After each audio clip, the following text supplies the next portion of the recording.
Okay, so once you've sorted out what your worldview is and you can articulate your worldview, which, by the way, I've never met anyone in risk and safety can do that, by the way.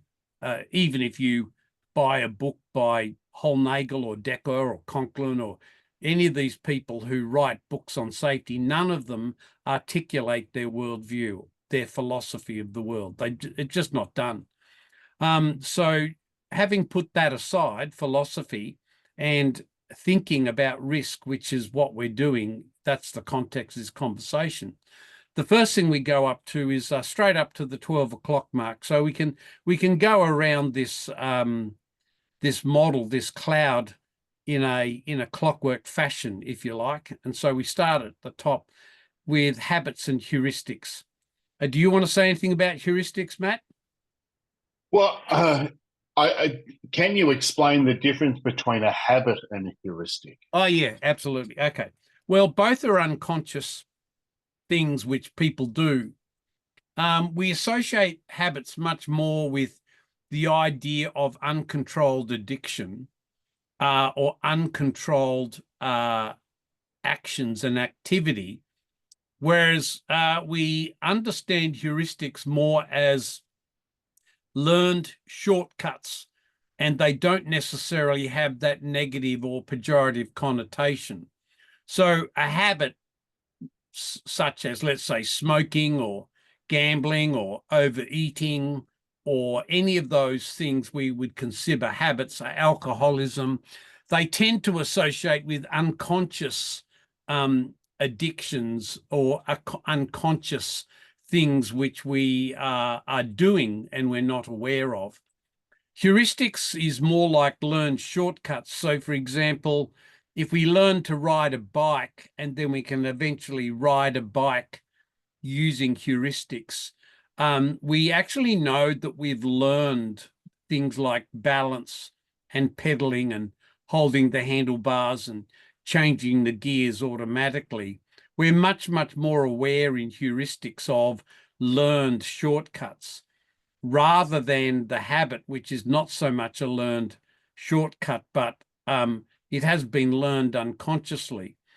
The idea of a heuristic is a something that becomes embodied over time, and we can do something very quickly. So I can remember back when I first got my driver's license, I had to work very, very hard to concentrate on how to drive a car. And after driving a car for several years, they all became just second nature. So I drove a car without thinking, and most people drive cars without thinking or ride motorbikes without thinking. So that's the difference between the habit and the heuristic. The reason why they're grouped together is because we learn heuristics from the moment of birth, and we also learn habits very, very early as well in childhood. So, for example, you can even have children at an extremely young age bite their fingernails at a very, very young age, less than 1 year of age. And then that habit becomes part of a nervous, unconscious reaction.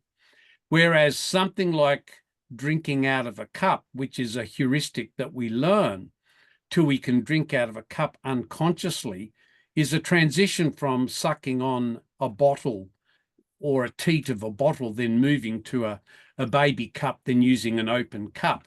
That's more of what a heuristic is about, but it's foundational to all human behavior in culture. The vast majority, 99% of everything humans do is either a habit or a heuristic. Only 1% of what humans do is a logically slow, well thought out, uh, determined activity. It's very, very rare. Most of what we do is automatic, it's heuristical, or it's habitual. And I dare say that in most organisations, they don't realise that this is unconscious No, and that it no. is embedded deeply in their culture.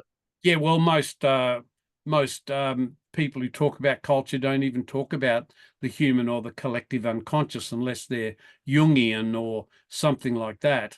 But we should start there because most of what we do unconsciously, like for example, if I get up and walk to the kitchen, I walk automatically. I don't have to think about walking.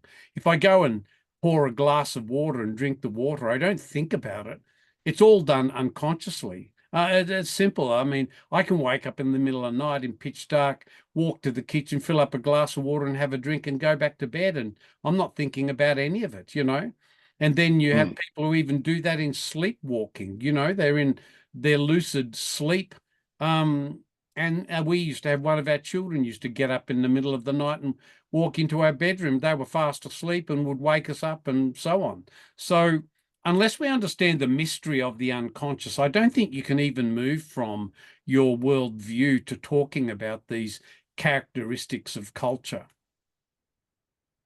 Great. That's for habits and heuristics. That's great. Thanks, Rob. We'll leave it there. Okay.